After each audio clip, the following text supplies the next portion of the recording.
پیارے دوستو السلام علیکم۔ پیارے دوستو آج ہم سیکھتے ہیں کہ حسد اور غیبتہ کسے کہتے ہیں۔ پیارے دوستو حسد سے مراد کسی کی نعمت چھین جانے کی آرزو کرنا۔ مثال کے طور پر کسی شخص کی عزت و شہرت ہے تو یہ آرزو کرنا کہ اس شخص کی عزت و شہرت ختم ہو جائے۔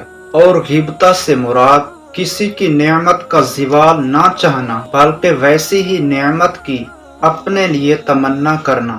پیارے دوستو یہ حسد ایک موذی مرض ہے۔ اس بیماری سے بچنا چاہیے کیونکہ حسد نیکیوں کو ایسے کھاتا ہے جیسے آگ لکڑی کو کھاتی ہے۔ پیارے دوستو غیبتہ کرنا چاہیے اور حسد نہیں کرنا چاہیے۔